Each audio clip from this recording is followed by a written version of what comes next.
She posted said selfies and called me a tyrant. Then I dropped the screenshots. Hi, I'm Cole, 34, and I used to think the worst house guests were the ones who overstayed their welcome. That was before my sister-in-law turned my family's vacation home into her personal hotel and tried to kick me out of it. This all started with one key. Just one tiny act of generosity that now makes me feel like the world's biggest fool.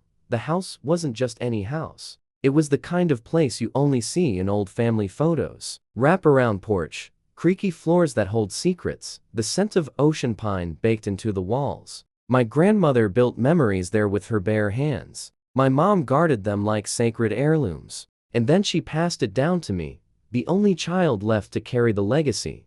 I didn't take that lightly. When my wife and I married, we poured ourselves into preserving the place. We kept the old while blending in the new, upgraded plumbing, added solar panels, but kept Grandma's reading nook intact. It was a labor of love, a sanctuary for us, for our daughter, and every year, for my side of the family to gather and honor Mom.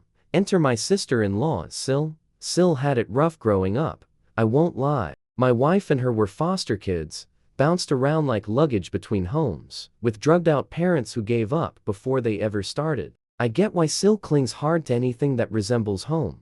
I get it. So when she visited the vacation house for the first time and stared at it like it was some holy temple, I felt a tug. She whispered, "This place feels like childhood." Like what? We never had. And in a moment of goodwill, I handed her a spare key. "Just let me know before you come," I said, smiling. "Your family." And for a while, she respected that. But then came the late-night security camera pings, the random dudes showing up with her, the trashed guest room, the mysteriously sticky floors. And each time I called her out, she brushed it off like I was overreacting. "Come on, Cole," she'd laugh. "We're family. Don't be uptight." She was turning my home, my inheritance, into her Airbnb fantasy. And then, the final straw. The weekend before our annual memorial gathering for my mom, I get a camera alert. There she is, again, dragging in suitcases and girlfriends like they're checking in for a bachelorette party. Called her, furious, told her we had a memorial scheduled, that the house was booked, and she, I kid you not, told me I should cancel it. Said her need for a healing girls' weekend was more important than a sad old tradition. I didn't yell. I didn't threaten. I hung up. Called the cops. Reported a trespasser. And let her figure out that generosity has a limit. Let's just say, she didn't take it well. The call came fast, my phone lit up with Sil, before I even had time to brew coffee. I didn't answer. I knew what it'd be. The shrieking, the fake crying, the, "How could you?" routine. So instead, I sat on the couch, wrapped in the silence of a clean, empty house, and waited for the fallout to begin. 10 minutes later, she called Richard, that one I overheard. He stood in the hallway, rubbing his temple, murmuring, "Okay, Sil, but he told you," while she apparently screamed loud enough to crack his eardrum. When he finally hung up, he just looked at me, shook his head, and said, "She thinks you ruined her life." I ruined her life? I snapped. By enforcing the one boundary we agreed on. "She says she needs space for her mental health," he said, sighing like he wanted to vanish into the floor. "Hotels exist, Richard. Spa retreats exist. The house she doesn't pay for, that's not her sanctuary." He didn't argue, and that told me everything. For the first time, even he wasn't on her side. Then came the real stunt. She posted on Facebook. Not just a passive-aggressive quote or a cryptic emoji. No, a full-blown essay, complete with a blurry selfie of her looking sad by the pool and a caption that read, "When the people who call you family are the first to make you feel homeless. I hope one day they understand what it's like to have nowhere safe to go."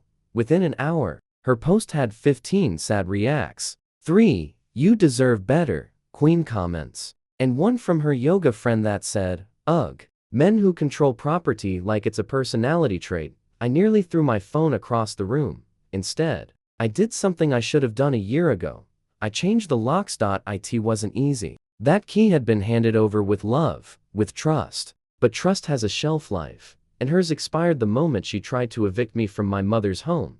That night, Richard and I sat at the dining table. He was quiet, unusually so. He hadn't said much since the Facebook post. Finally, he muttered, You think I should have never let her move in with me back then? I looked at him. My husband, the man who had practically raised his sister, shielded her from the storm. I could see it in his face. The guilt. The question. Had he created this monster? I didn't answer right away. I just said, loving someone doesn't mean letting them burn your house down every time they're sad. And I meant it. Because this wasn't about one fight. This was years of enabling, years of mistaking guilt for generosity. And now, Sil was about to learn the difference between a home you're welcomed into and one you're trespassing in. The cops didn't even flinch. When I called and explained the situation, that someone with revoked permission had entered my property and was refusing to leave, they treated it like clockwork. Do they have any legal right to reside there? The officer asked over the phone. No, I said. She was given a key under specific conditions, which she repeatedly violated. I changed the locks. She broke in. That was all they needed. By the time they showed up at the house, Richard and I were already driving there, not to intervene, but to witness. And when we pulled up behind the squad car and saw Sil pacing barefoot on the porch in a matching pink tracksuit, flanked by her two girlfriends, who looked like they regretted everything about this trip, I felt nothing. No guilt, no second thoughts, just the cold clarity of someone finally done being a doormat. What is happening? She shouted the second she saw me, storming off the porch like a woman on a reality show who just realized she'd been voted off. You tell me, I said, calmly stepping out of the car. You broke into my house. Again. I had a key. You had a key. Past tense. The officer stepped between us. Ma'am, your presence on this property is considered unlawful. The owner has requested you leave immediately. Sil turned to Richard. Are you really okay with this? Your wife is having me arrested for coming to the only place that feels like home. Richard didn't flinch. He just said, you were told. Multiple times. That was the last thing she heard before they cuffed her aggressively, cruelly, just efficiently. Like someone they've done this dance with before. Her girlfriends weren't cuffed, just warned. But Sil? They read her rights as she screamed that I was ruining the family. No, I was saving it. We didn't stay to watch the rest. I couldn't. The house already felt tainted. The porch stained with her drama. So we drove back to the city in silence. The echo of her voice still ringing in my ears. When we got home, Richard sat on the couch and finally said it. I think I made her this way. No, I replied. Life made her this way. You just gave her a chance to stop. She chose not to, and then, as if this whole thing needed one final twist, she tried to spin the narrative on Instagram Live. I opened the app later that night, and there she was, tear-streaked, talking about how certain people weaponize wealth and kick out family members during their lowest moments. A few sobs. A few half-truths. But the kicker? She called me a woman who inherited a house and thinks that makes her a queen. I laughed out loud. Then I did what I had been tempted to do for months. I posted my own story, with screenshots, texts, footage, the agreement she broke, the dates, the mess she left behind. I didn't name names. I didn't have to. By morning, the tide had turned. Even her little online support squad started to go quiet, because as it turns out, no one wants to rally behind someone who breaks into their sister-in-law's house and then demands she cancel a memorial. Not even internet strangers. By Monday morning, the fallout was nuclear. My inbox was full, not from friends, but from her friends, mutuals, old co-workers, even one of her ex-roommates. All of them reaching out with the same basic message. We had no idea it was that bad. Apparently, Sil's version of events, the poor, misunderstood sister-in-law who was kicked out of a healing weekend, didn't hold up once the receipts went public. The screenshots of her trashing the guest room, bringing strange men to the property, ignoring texts, and most importantly, her demanding I cancel my mother's memorial for her mental reset. That was enough. People started backing away like she was radioactive. Then came the real gut punch. Richard's mom, who Sil hadn't spoken to in years, called me. I had never even spoken to the woman. She lived states away, and her relationship with both Richard and Sil was always strained. But this woman called me and said, I saw what she posted. I want you to know she didn't get this behavior from nowhere. I made mistakes. I didn't raise her the way I should have. But what you're doing now, setting boundaries, that's the kind of parenting she should have had.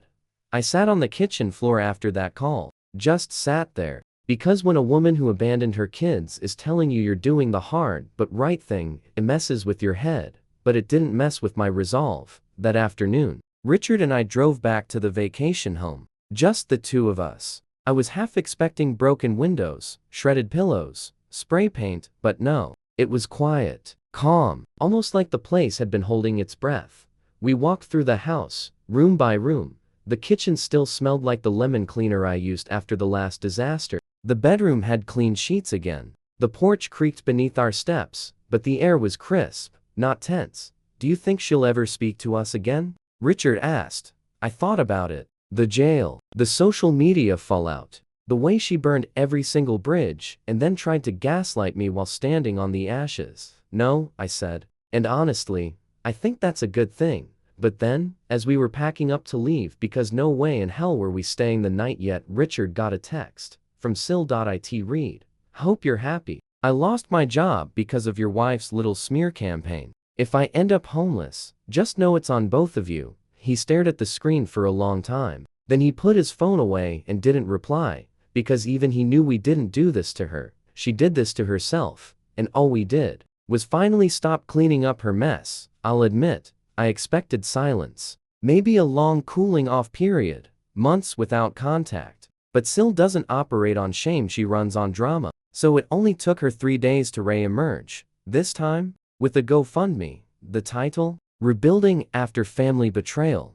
The goal? $10,000. The photo? A black and white shot of her looking out a window. Very divorced. In a Lifetime movie vibes. She wrote a long blurb about how certain relatives had left her stranded, emotionally abused, and physically locked out of what she called her only safe space. She didn't name us outright, but she didn't need to. The comments were full of people tagging me and Richard like, is this about you? What she didn't expect was that people were already wise to her act. A week ago, she might have gotten sympathy, but now, people were posting links to my original screenshots in the comments section of her fundraiser. Didn't you get arrested for trespassing? You mean the house your sister-in-law owns? Lying to a grieving woman so you can throw a pool party. Bold. Within 6 hours, the GoFundMe was shut down. Apparently, someone reported it for fraud. And just like that, her public pity parade was over. But she wasn't done swinging. That evening, Richard got another text. This one was a screenshot of an email she claimed to have sent to a lawyer. The subject line? Unlawful eviction by family member, civil rights violation. I've never seen my husband laugh harder in his life. Civil rights? He said, holding his phone like it might bite him. Does she think she's Rosa Parks because I changed a lock? But behind the laughter I saw it. That tired look. The look of a man realizing his sister wasn't just entitled. She might actually be delusional. I told him, she won't stop until she runs out of oxygen. He nodded. Then I guess we make the room airtight.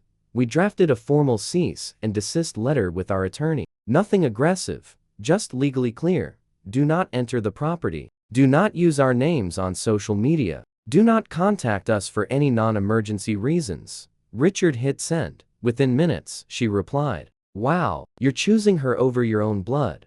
And that's when Richard, bless this man, finally broke. He sent her a single message. You're not blood. I raised you. I protected you. I gave you everything. And all you did was make me regret it. Don't contact me again. She hasn't responded since. But what came next surprised even me. Not from her. From Richard. That night, he sat on the edge of the bed, quiet for a long time. Then he turned to me and said, do you think I can still be a good man if I'm done trying to save her? I took his hand. Richard, I whispered, you already were. For the first time in weeks, life felt still. No sirens. No notifications. No dramatic monologues from the porch. Just me, Richard, and our daughter watching a movie on the couch while a pot of something warm simmered in the kitchen. I don't remember the movie, probably something animated and chaotic, but I remember the feeling. Peace. It didn't last long. A few nights later, while doing laundry, I found something wedged behind the dryer. A little velvet pouch. At first, I thought it was just some old jewelry bag from one of my mom's boxes. But when I opened it, I froze. Inside were 2 gold rings and a chain. Family heirlooms. My family's. Stuff I hadn't seen since before Syl's last solo visit to the vacation house. I didn't want to believe it. I really didn't. But I went back to my old photos, did a quick inventory, and it hit me some things had been missing for months. Little items. A locket. A brooch. Nothing valuable in money, but priceless in meaning, and she had taken them. I wanted to scream. I wanted to drive to wherever she was holed up and throw the pouch at her face. But I didn't. I sat with it. I waited. 2 days later, Richard got an email. Subject line: "Let's talk like adults, Syl again." No apologies. No ownership. Just a long ramble about how things had spiraled and how she wanted to clear the air. She claimed she missed her niece. That, no matter what, we were family. And family doesn't stay mad forever. She ended it with, "Let me know when I can stop by. I want to come pick up some things I left at the house." Oh, I bet you do. We didn't respond. Instead, Richard went with me back to the vacation home. We took inventory, room by room, boxed up everything she could possibly claim was hers. The swimsuit she left hanging in the guest bathroom, the shampoo she borrowed from our closet, even the half-used yoga mat under the stairs. We labeled it all, sealed it tight, dropped it off at a FedEx location with delivery confirmation. Done. The next day, she emailed again, furious. "This is petty. You're treating me like a stranger." Richard replied with 2 words. "You are." I watched him hit send and, for the first time since this mess began, he actually smiled.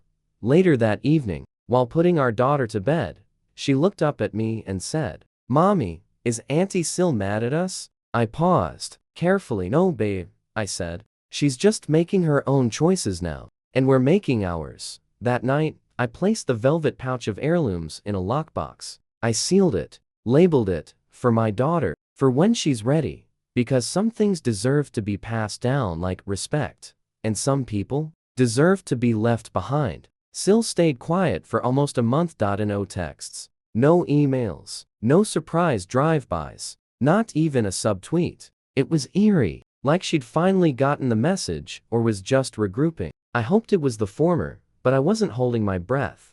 Then came the letter. An actual letter. In the mail. No return address, but the handwriting was unmistakably hers. That dramatic, loopy, cursive, like it belonged on a wedding invite. Not the envelope of a woman who'd been arrested for trespassing in a pool floaty. I sat at the kitchen table with it for an hour before opening it. Inside, 3 pages, handwritten, front and back. No apology. No acknowledgement of anything specific, just vague sentimentality and a few manipulative jabs disguised as reflection. I never wanted things to get this far. I felt like I had no place to go. "You were the only family who ever gave me something that felt like love. I know I made mistakes, but maybe you made some too." That last one was underlined twice, but the kicker, the part that made me put the letter down and walk out into the yard to scream into the lemon tree, was this: "I left something important at the house. Grandma's brooch. I want it back." Excuse me? My grandma, my brooch. The one she stole, then apparently forgot. She'd hidden behind a dryer, and now she wanted it back? Like it had always been hers? I took the letter to Richard, hands shaking. He read it silently, jaw clenched. Then he folded it neatly, placed it in the shredder, and pushed the button without a word. The sound of it shredding felt like a benediction. "We're not responding," he said. "She doesn't want reconciliation. She wants access. And that's not the same thing." Later that week, we met with our lawyer. We drafted a formal no-contact order. Not a restraining order yet, but a legal notice making it clear any further attempts at communication or property claims would be treated as harassment. We mailed it. Certified. 3 days later, Syl's social media roared back to life. She didn't post about us, she knew better, but she did share a lot of cryptic quotes. Real ones don't burn bridges they helped build. If being selfish is wrong, I don't want to be right. Sometimes the black sheep is just the one who sees clearly. The likes were down. The comments? Quiet. Even her former hype girls weren't chiming in. Probably because everyone had receipts now. And then, one night, Richard turned to me in bed and said something I didn't expect. "I'm thinking about selling the vacation house." I blinked. "What? After everything we went through?" He sighed. "I just don't want to go there anymore and wonder if she'll show up. Or who she told." or whether she's watching from a distance. I love that house, but I'm tired of feeling like I have to defend it. I didn't say anything for a long time, because I understood. The house wasn't just bricks and memories anymore. It had been weaponized, turned into a battleground. And part of me, the part that still remembered my mom's laughter echoing down the hallway, didn't want to let go, but the part of me that tucked our daughter in every night and watched Richard's face fall whenever her name came up, that part wanted peace. Maybe it was time to redefine what home really meant. We didn't sell the house, not because of sentiment, not because we suddenly forgave, but because we realized something important. The house had already been taken from us once, not legally, physically, but emotionally. And selling it, that would have been handing Sil the final victory. Instead, we reclaimed it. We went up the following weekend, just the three of us. No drama, no guest list, no schedule, just a box of my mom's old photo albums, a Bluetooth speaker, and a grocery bag full of pancake mix and bacon. We pulled the covers off the furniture, aired out the curtains, and made pancakes barefoot like we used to. Our daughter picked wildflowers by the fence and pretended the backyard was a castle moat. Richard fixed the loose porch rail that had been squeaky for years. I cried twice, once when I found my mom's handwriting in an old cookbook, and again when I caught Richard humming the lullaby his sister used to beg him for when they were kids. But the house didn't feel heavy anymore. It felt healed. That night, after our daughter went to bed, we sat on the porch in the dark, wrapped in a blanket, sipping tea. The cicadas were loud. The stars were louder. I'm glad we didn't run, I said. Richard nodded slowly. I was tired of fighting, but I just didn't know we were allowed to keep something that mattered, that we didn't have to give it up to prove we're good people. I leaned my head on his shoulder. You are a good person, I said. You just finally stopped letting someone confuse love with ownership.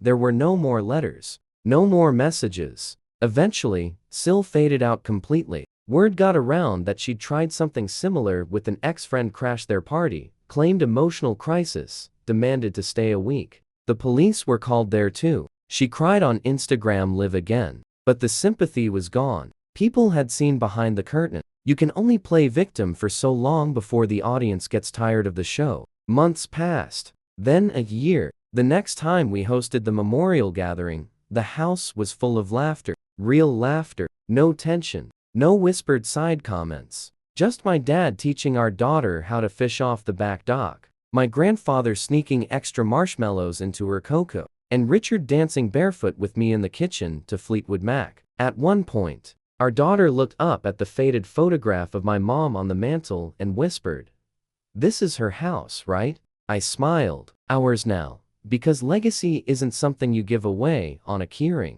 It's something you guard. You don't have to inherit a house to understand what home means. But when you do inherit one, when that place is steeped in memory and meaning, you defend it like it's sacred. Because it is. We still keep the locks changed. We don't talk about Sil much anymore. Not because it hurts, but because it's over. And when my daughter asks me someday why we don't see her aunt anymore, I'll tell her the truth. Not the gossip. Not the drama. Just this. Sometimes people don't know how to take care of things that aren't theirs. And it's okay to love them, but from far away. And then I'll hand her the velvet pouch, the one with my grandmother's brooch, and say, "Now, this is yours. But only if you promise to respect where it came from." And I'll trust she will, because she's growing up in a home built on boundaries, not guilt. And that makes all the difference.